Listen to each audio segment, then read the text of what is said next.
My name is Raleigh Maxwell, and welcome to Policy Pointers, a policy debate central production. Today, I'm joined by 4 graduating seniors who competed on the national and local circuit in policy debate throughout high school. We'll be discussing the college admissions process from the perspective of debaters. The guests on today's podcast have diverse perspectives and experiences with using debate in college admissions, with some of them seeking out a debate team to join in college and others not wanting to debate at all. The goal of this episode is to help high school debaters better leverage debate for a college admissions process. We will try to share as much of our experiences as possible while maintaining the privacy of our guests. Before we get into the meat and potatoes of this episode, I'd like everyone to briefly introduce themselves and share a little bit how they use debate for college admissions. I'll start. My name is Raleigh, and I am an incoming freshman at Emory University, where I was selected as a Woodruff Debate Scholar. I debated all 4 years of high school at Montgomery Bell Academy. I went into the college admissions process hoping to debate in college, but it wouldn't have been a deal breaker for me if I had chosen a non-debate school. And my name is Maggie Howerton. I'm also a rising freshman at Emory University and a Woodruff Debate Scholar with Raleigh. I debated for 4 years at Blue Valley Southwest High School, and I went into college admissions pretty set that I would only debate at 2 to 3 schools I really liked, or otherwise I wouldn't have debated. Hi, I'm Sarah. I'm a rising freshman at Princeton University. I debated all 4 years at Glenbrook South High School, and I began applying to colleges with little to no intention of debating in college. But that also didn't mean that I completely omitted debate from my college application process, but I found alternative ways to integrate my experience throughout my application.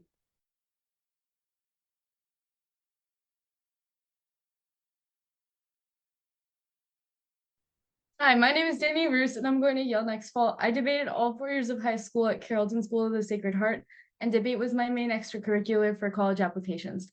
I would have debated in college if the school that I chose had policy debate, but I tried not to base my decisions on whether I could debate at a school or not. Hi, my name is Avi Shah, and I'm a rising freshman at the University of Michigan. I debated for 4 years at New Trier, and similar to Danny, debate was my main extracurricular in high school.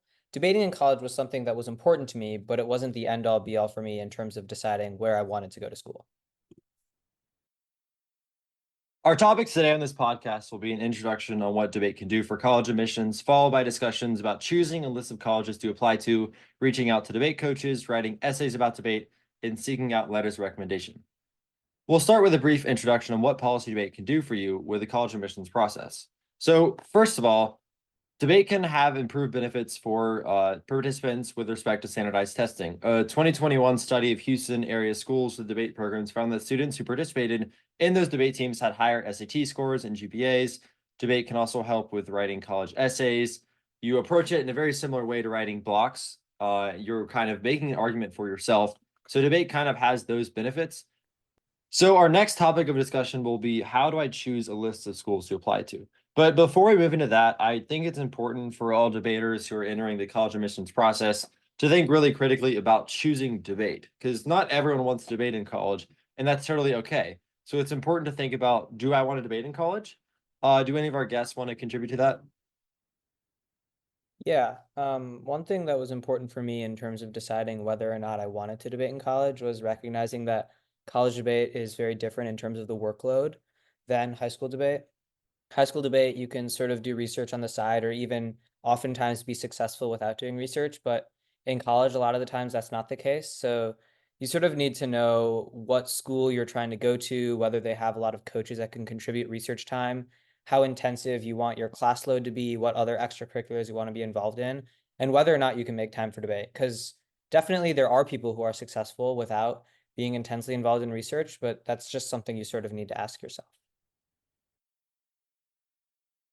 Yeah, I definitely agree with Abby. I think a lot of it is whether or not your time management is good in high school. That can influence whether or not you're going to be able to manage debate in college. But I think additionally for me, it was also important to go to a school where I could not do debate if I chose to. A lot of schools, the scholarships or the programs, you're locked into doing it. It was important to me to have that choice going into college because you don't really know if 4 years you're still going to like debate. So I think it's important to not lock yourself in just because you don't know where you're going to be in 4 years. Yeah, also similarly to Maggie, I would say if you're on the fence about debating or not, still talk to coaches and still pursue schools that have debate, because it's always better to have the option to do it instead of locking yourself out of that and then realizing later that you probably should have. So you can always change your mind. Just because you talk to coaches doesn't mean that you have to debate forever.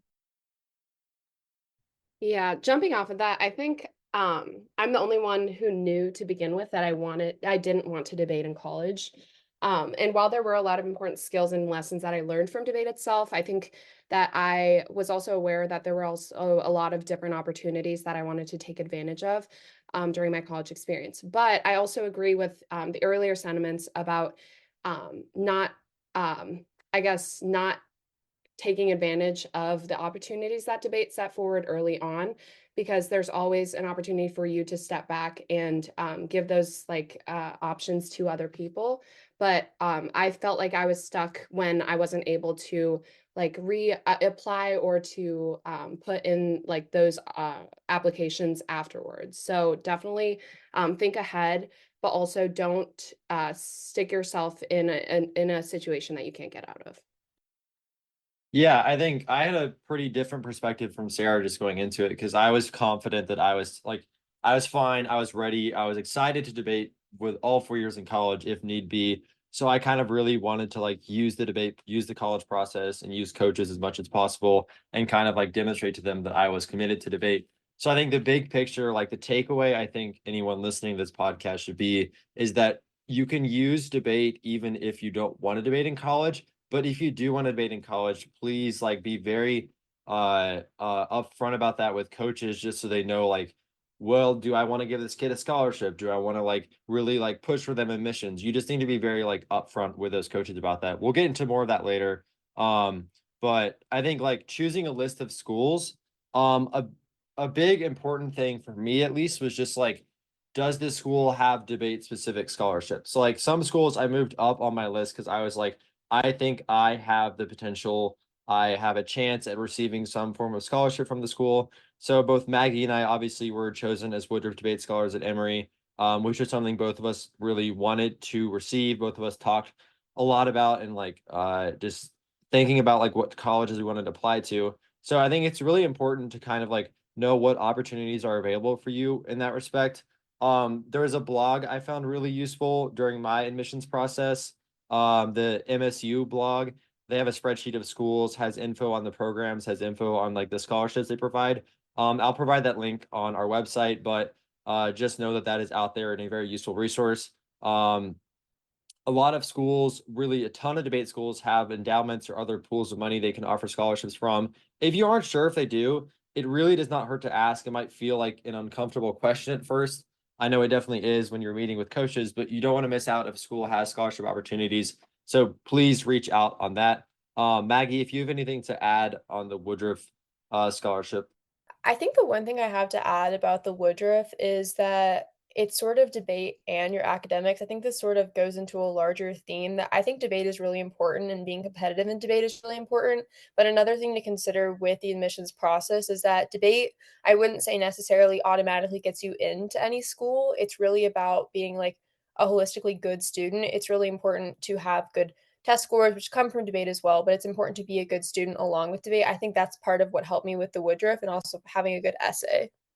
Yeah, I guess another thing to think about in terms of choosing which schools to apply to, if you are confident that you want to debate, are the aspects of the team. And this is where I think talking to the coaches is really important.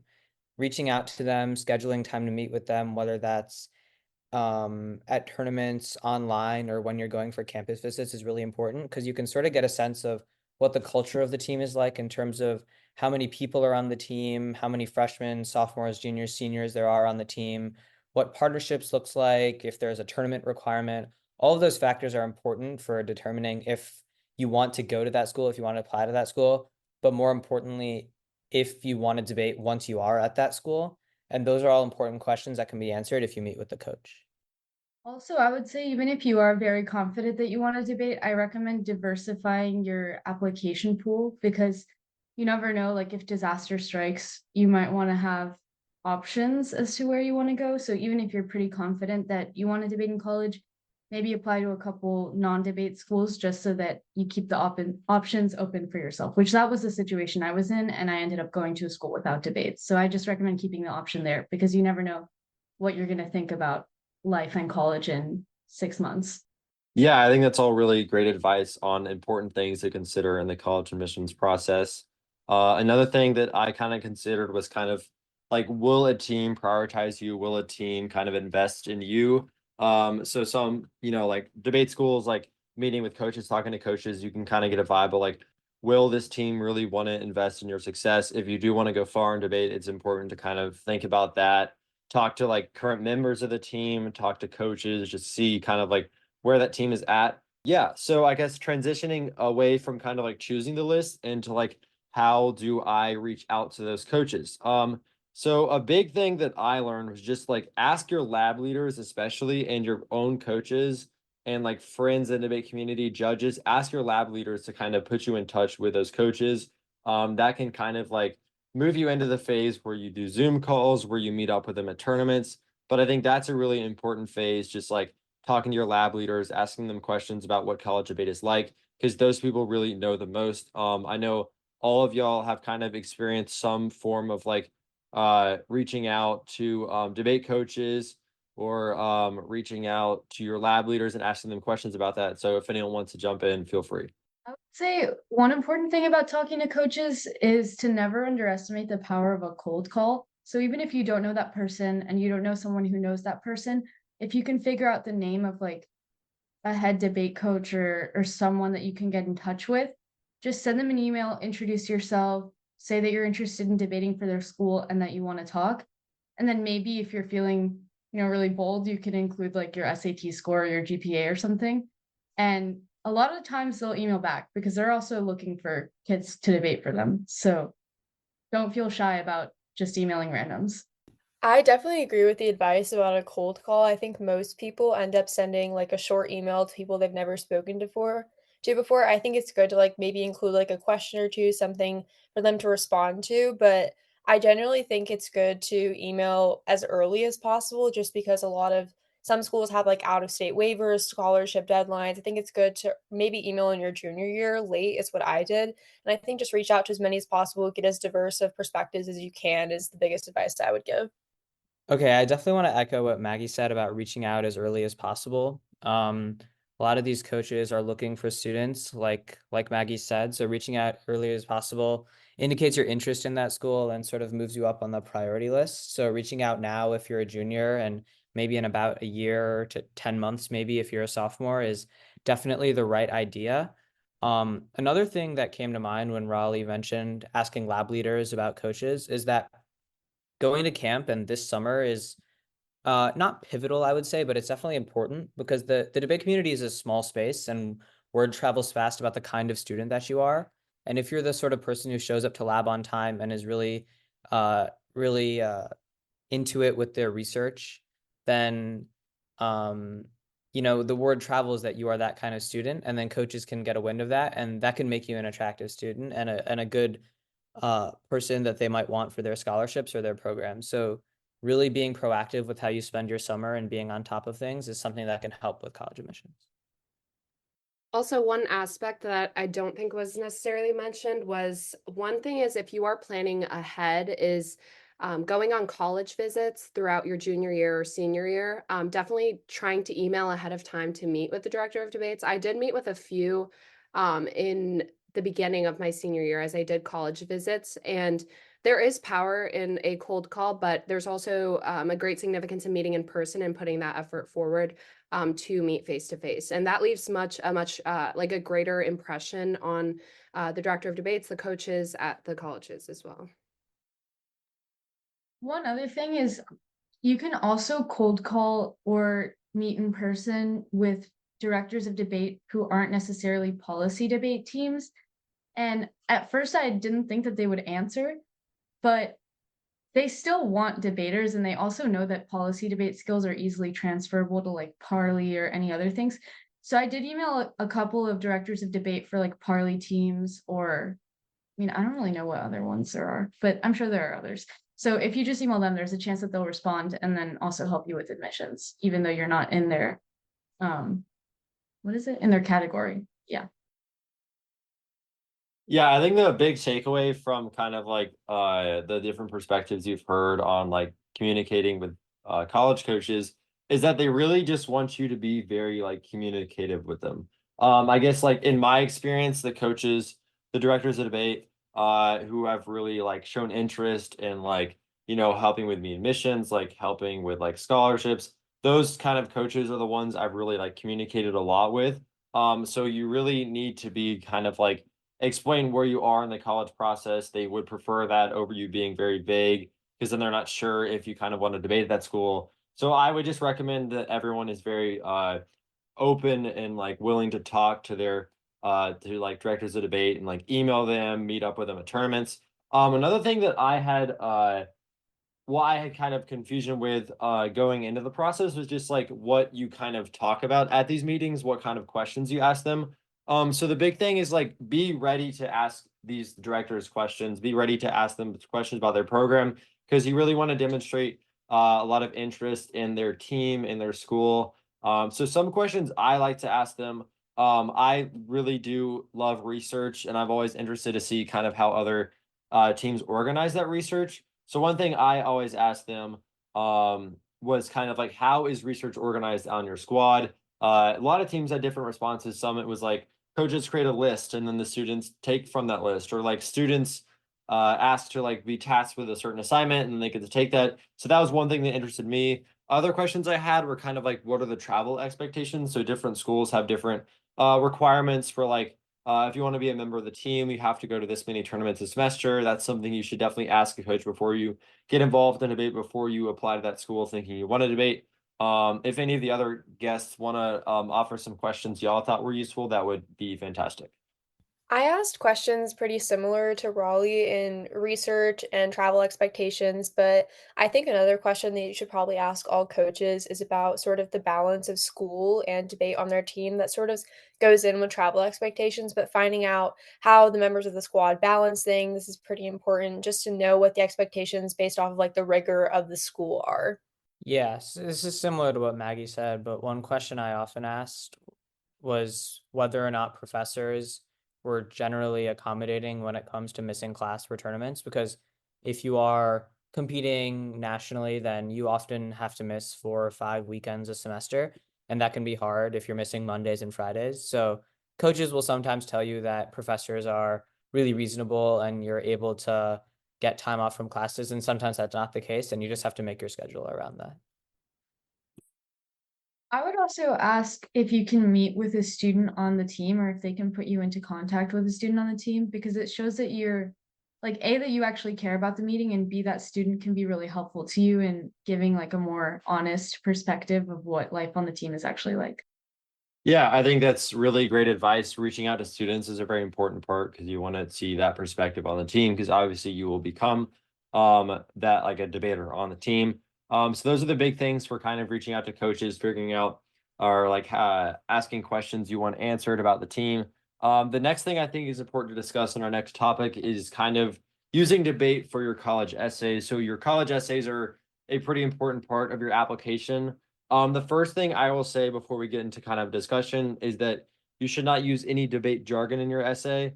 I'm sure you know this, but your admissions counselors don't know what a 1AC is, don't know what any of that means. So you should really avoid that. Yeah, I think Raleigh put it well. Like, genuinely omitting any type of debate jargon is the first step to writing a great college essay about debate, assuming that they don't know the intricacies, but also not being afraid to dumb it down. So I think a key facet of what I wrote in my essays was to emphasize that I did the fast kind of debate. And while that sounds kind of I guess dumb at the end of the day, but it was a way to emphasize that the type of debate I was doing was a lot more rigorous and a little bit different than I guess like lay debate. So especially if you didn't write about debate in your personal statement, I would make an effort to write about it in your supplemental essays just to emphasize the impact that policy debate had on your life, because I'm sure that it did take up a lot of your time and your efforts. And I think admissions officers want to see like the holistic view of like you as a person. So if debate is a significant part of who you are,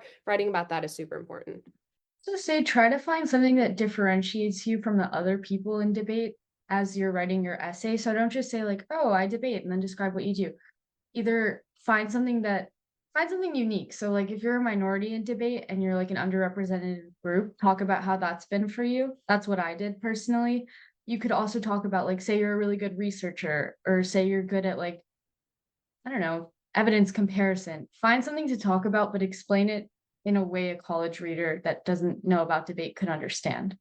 Yeah, I definitely agree with the direction of what Danny said. I think that it's good to talk about debate in your essays, but I also don't think you should talk about debate unless it's really brings something to the table. You've had a unique experience, something difficult has happened. I think those are the stories that bring something impactful to your application. I think that if you've had an experience where you don't feel it contributes a lot and an essay isn't necessary, I don't think you should write about it. But I think it's really just a case by case basis whether or not you should write about it. But I think generally, I think it should be a unique experience of some sort. Also, make sure at the end of every essay to tie it back to how you could continue debating or doing something related to debate at that school. So don't just like leave it, make every essay sort of a bit of a why this school essay. So, for example, if a college has debate, finish the essay being like, oh yeah, and then I would love to debate for this college. And if a college doesn't have debate, like have a sentence about how you can bring your reasoning skills or your analysis skills to your classroom or to the Model UN club or to whatever debate-esque club that they have. Or even just say that like if debate taught you perseverance, just say you're going to persevere at that college and find something to connect it to. Yeah, and I think an important part of like doing that is kind of you need to really like get to know the schools you're applying to, because if you kind of demonstrate that you've gone past the first page of their website and you've looked into like specific programs they have that might interest you, they really are more likely to admit you, I think. So definitely look into that. I know like my personal statement was about how debate introduced me to like the topic of campaign finance reform, which is something I'm really passionate about. So I really liked researching like different programs schools have. Like Emory has this like democracy lab about imagining democracy that has to do with voting rights and campaign finance reform that's like led by these two experts in the field. So I wrote about that in some of my essays.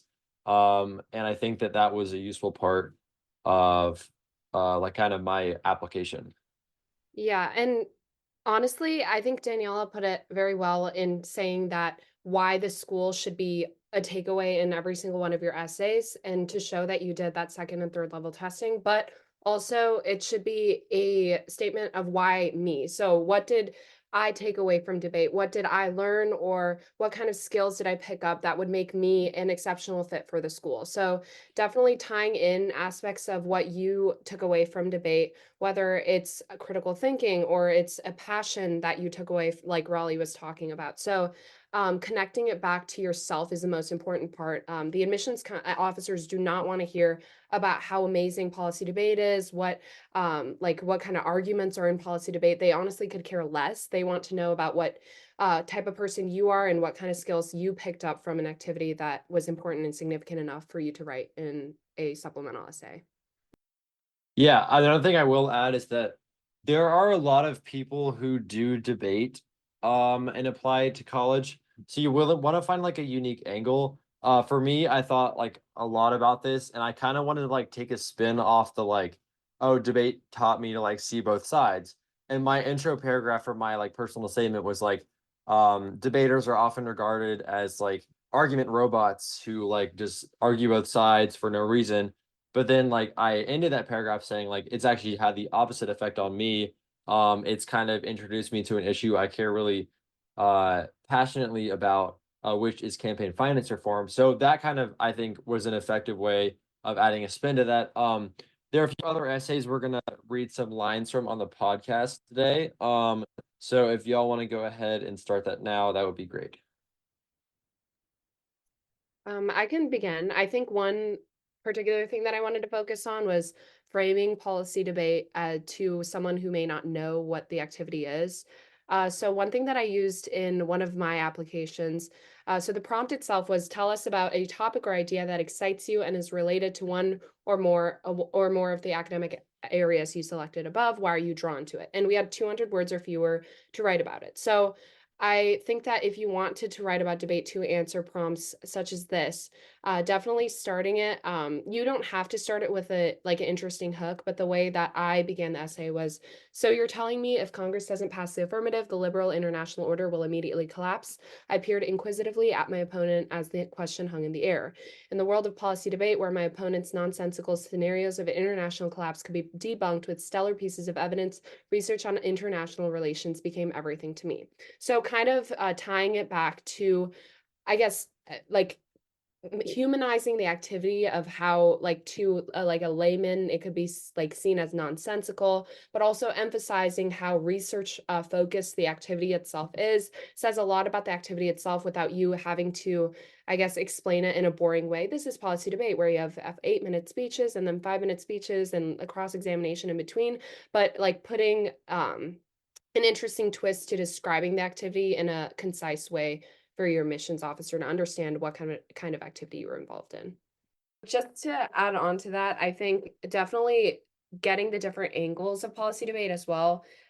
Whether I think definitely camp has a big impact on people. So if you're detailing how camp impacted you as a person, then tying that back into the activity itself is definitely a strong point that you can offer. So for another one of my essays, I talked about how camp itself taught me to be the person that I was. So the prompt was elaborate on how one of your extracurricular activities or work experiences has influenced you. And so I talked about debate camp in the actual essay itself. Let me find a line that might be helpful to read. Okay, I could just start from the first paragraph, but it was the United States federal government should, and that was in quotations, repeated at 400 words per minute, should trigger feelings of fight or flight. But strangely enough, I'm transported to the debate camp where I spent the most life-changing 19 weeks of my high school career. My love for policy debate camp was something that outsiders could seldom understand. I would leave for 7 weeks every summer, and to most of my friends, I seemed to return as the exact same person. However, debate camp transformed me. I became a person driven by the chase for more. And then the rest of the essay goes into details for how I chased for challenges, I chased for relationships, and I chased at the end for what the United States federal government should actually do. So definitely creatively tying different experiences that you might have from camp or from different parts of policy debate, not just the activity itself, is something that could tie into who you are as a person. I would also say if you're going to write an essay about debate, make sure that it ties into like the template of like high school, college, after college, because what the colleges want to see is not just that you have like these debate skills, but also that you're going to be like some impressive alumni in the long run. So try to make it a little bit big picture. So for example, oh, and also within that, also try to make it about what makes you unique as a debater. So like say you come from an under-resourced school where you have to do a lot of the prep by yourself. Say you're like whatever, some underrepresented identity group, or maybe you have like an interest in a certain type of debate that's different, just something that would set you apart. So for me, I started my like main debate essay that I used for supplements talking about newspapers and like polarization within newspapers, just kind of like, wait, oh yeah, especially within the context of Spanish language newspapers, because I'm Hispanic, of like how there's a ton of English newspapers, but only one Spanish newspaper. So that leads to a lot of like a social media echo chamber and misinformation. But then the next paragraph went into how that experience of like looking at newspapers in Miami made me more cognizant of polarization in debate and like evidence and evidence comparison. So then I threw in like a couple funny stories about like, oh, and then whenever I encounter like Medium blog evidence, I know how to dismantle it or make it look dumb to a judge. And then I came in with the sentence of like, at this school, I will take these research skills into my classrooms and promote fact-based analysis on insert policy debate team. And then after that sentence, you have to go looking to the future. I'm motivated to raise awareness for the lack of diversity in Spanish language media, and then insert like what you want to do as your job. So I said, as a prospective constitutional lawyer, I'll gain insight into the legal system and use this knowledge to contribute articles to local or national news syndicates. And I hope to also write articles in both Spanish and English for the Daily Northwestern. Oh, sorry, this was my Northwestern essay. Bringing attention to media echo chambers and polarization and helping to dispel them. So you're going to want to like use what makes you different, like for me speaking Spanish and being Hispanic, and explain how that would make whatever school a better place. So like, oh, I would write for the newspaper, I'd be on the team, stuff like that.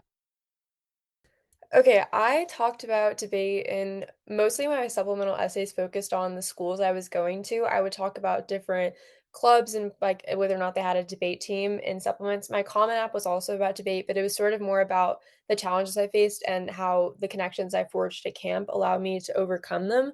I would say my essay that was the most focused on debate was my Woodruff essay. The prompt for it was to write a short essay on how debate has changed your life and how you plan to use debate to change the life of others. I said that it changed my life because since I've come from a smaller area, not necessarily in like a debate manner, but sort of in like the college admissions world, Kansas is not necessarily on the map for that. So I sort of talked about how debate opened my eyes to different areas. Even the people on this podcast, I probably would not have had a friend from Chicago or from Miami because Kansas is just such a small market. One of the lines from my essay is, I had always been under the assumption that the rest of the country believed that we lived on one big farm. And while that was still true, those farmers were winning the TOC. Those debaters, particularly the women, made me feel like I wasn't lesser because of my geographic coordinates. It was really it was specific to Emory, sort of the women who had come from Kansas before me, who I talked about how they impacted me and pushed me to pursue debate. I also talked about the fact that I wanted to continue with community impact through debate. For me, this is teaching younger kids because I came from a smaller squad. A lot of my debate experience was not only prepping, but also helping my younger kids to learn debate because we didn't necessarily have a ton of coaches or resources at our disposal to help with that. And I talked about how I wanted to continue that at Emory through the Atlanta Urban Debate League and sort of how I wanted to use that passion for helping kids and helping them learn to, I guess, change the life of others, as the prompt is. Yeah, just build off of that and then to add another point. I also talked about like how I really enjoyed coaching novices in my Woodruff essay. So if you're listening to this, maybe do that if you want to become a finalist. Just kidding. But I do think it is actually a useful point. Because I think a lot of schools, a lot of debate programs you're writing essays for really want to see that you're like committed to like building the community, right?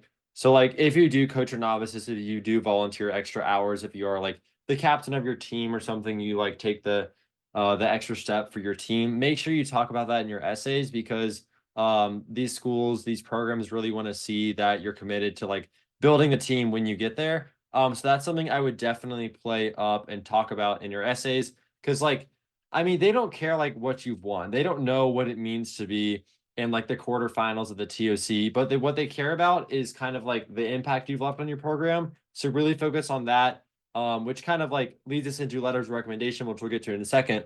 But one more thing I will add is that you should kind of like don't hesitate to kind of brag about how difficult debate is. So like for one of my essays where I was supposed to like talk about what like a community meant to me, this is kind of like how I describe debate. So I said debate has consumed my life for the past 4 years. 7 intense weeks each summer, an additional hour of homework every school day, and tournaments across the country every other weekend. Most people, including my closest friends, can't begin to understand how I would dedicate so much time to one activity.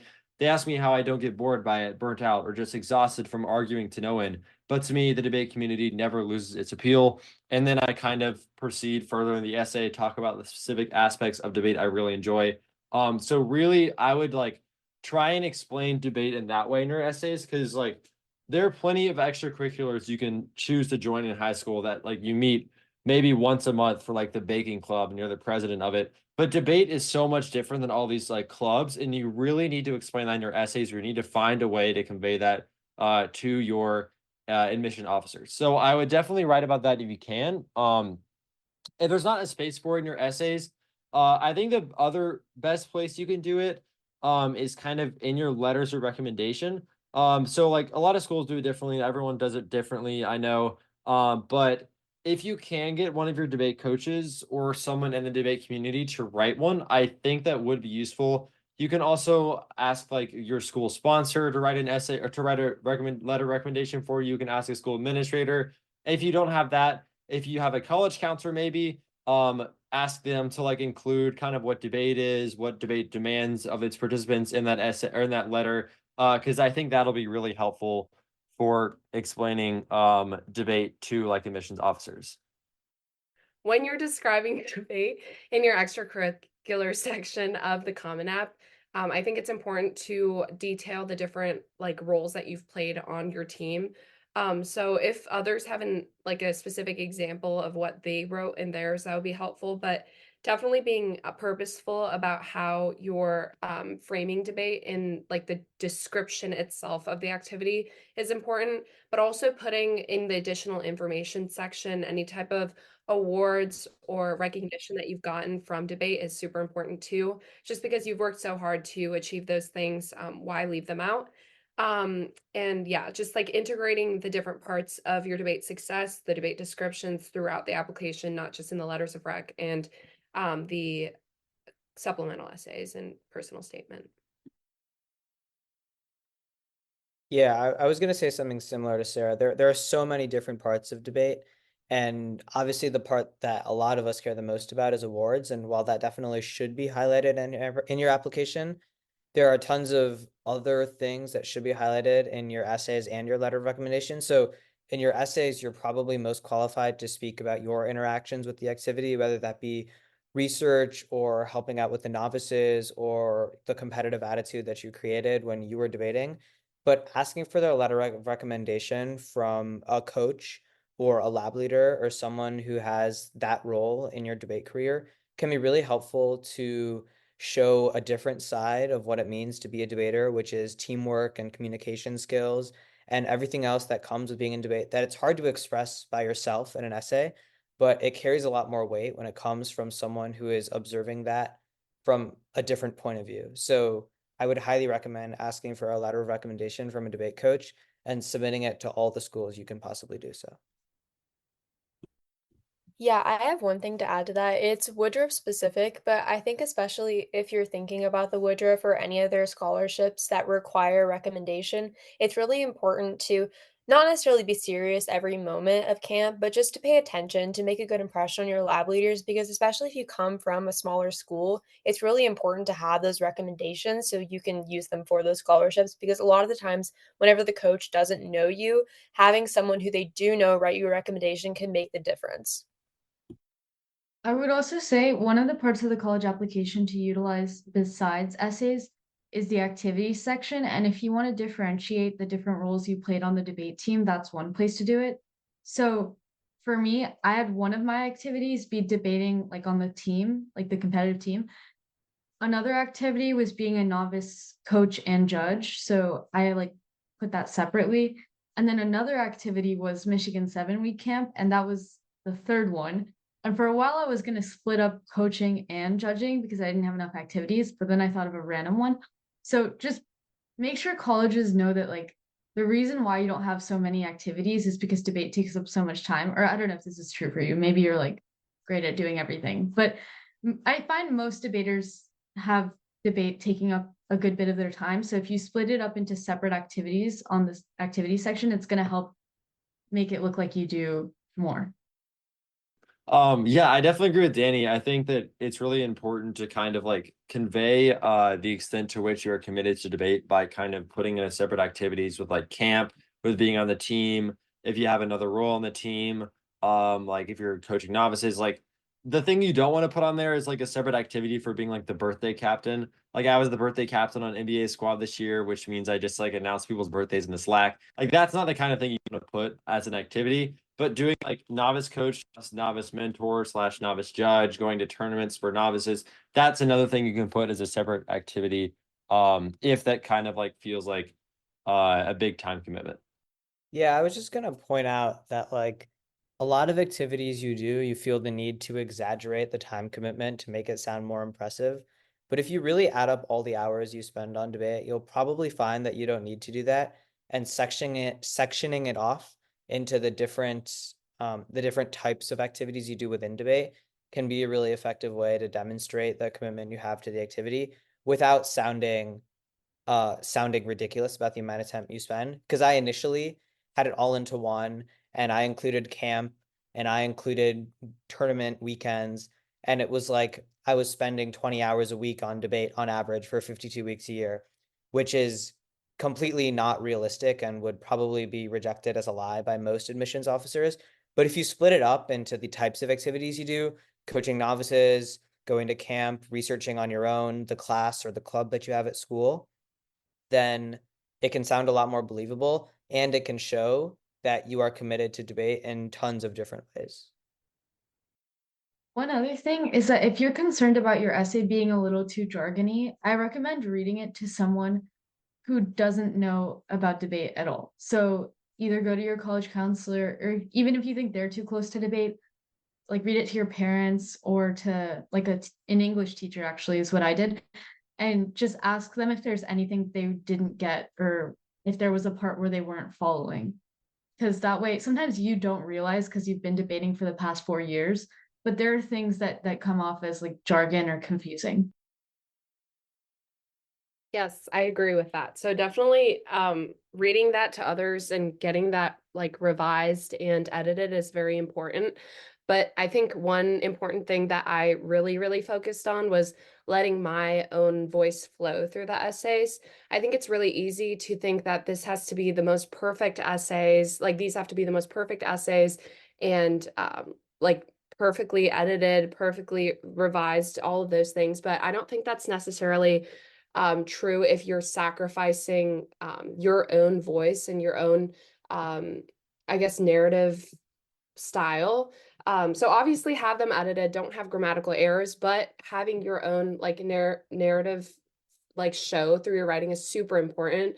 I think I ran into a lot of issues as I was writing my essays, whether it's a personal statement or the supplemental essays, after I had other people edit them, and I would read them back and think that they were not at all sounding like my own voice. And one one thing that's kind of hyper specific to my own college, but we had to submit a separate like graded written paper.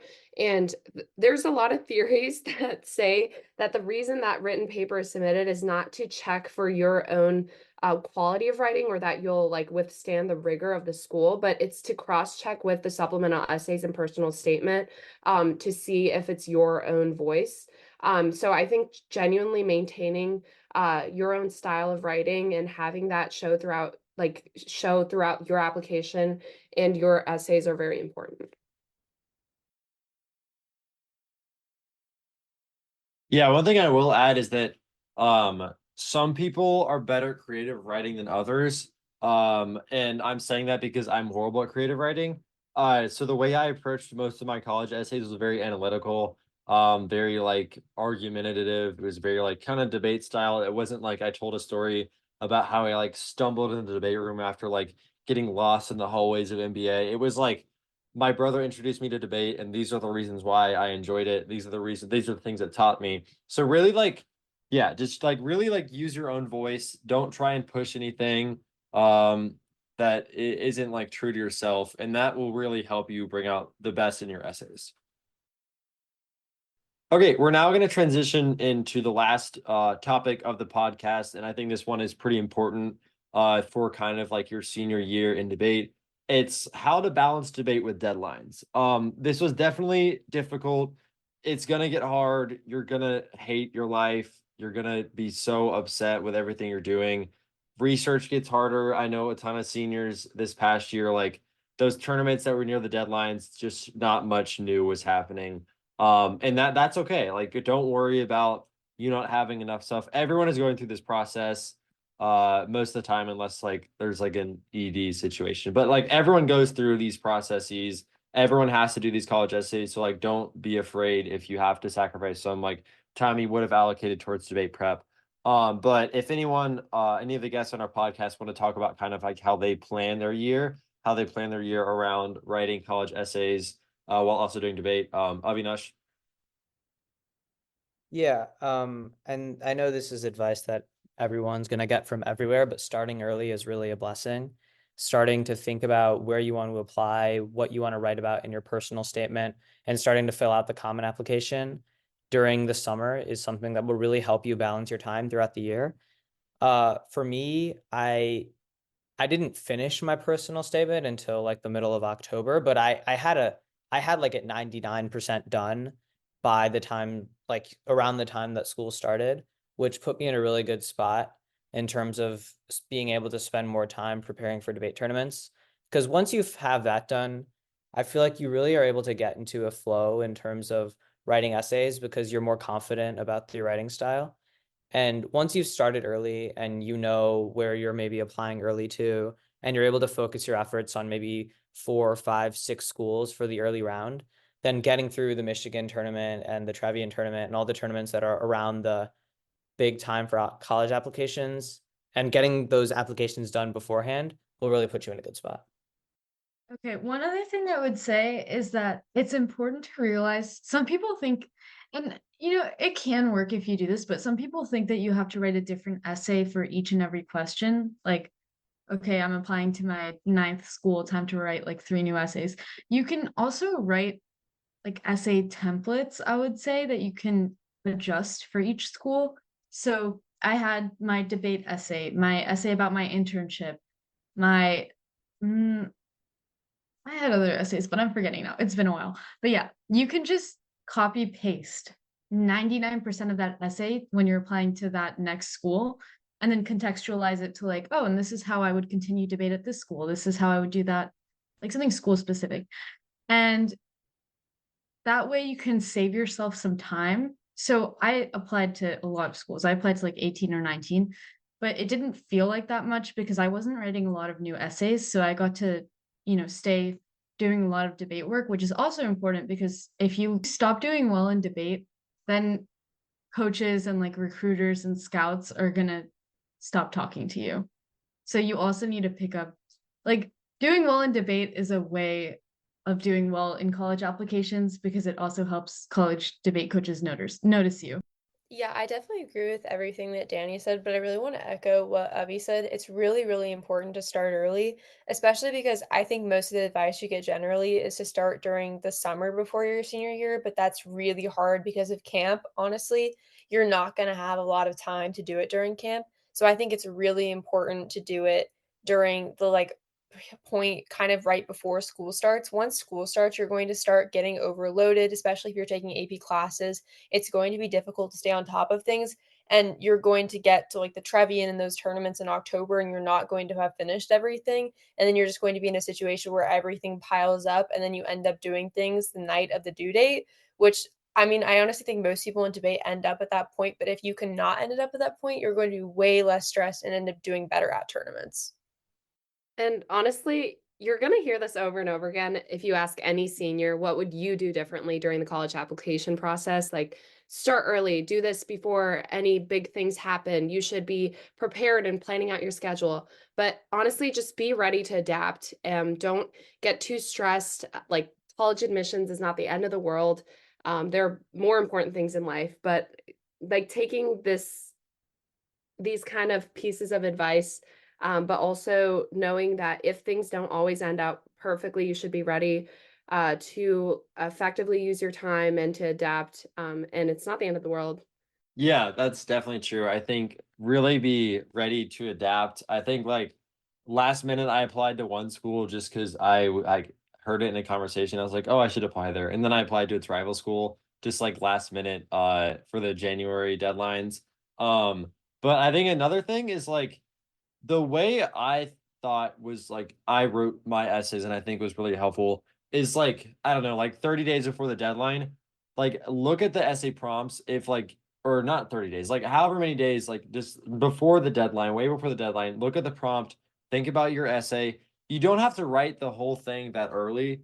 You don't have to like finish your essay super early, but just like get familiar with the prompt. Because if you are like subconsciously or consciously thinking about that prompt over the next month, you can produce some really good ideas. Like whenever I'm writing a speech, whenever I'm like writing an essay for college, I just like thinking about it in my mind. Because like my Common App essay, I think I had a notes app on my phone for like a year before like the first deadline was of me just like writing down random ideas I have for my Common App essay. And then I did like a similar thing, obviously over like a shorter time frame for all my other college essays.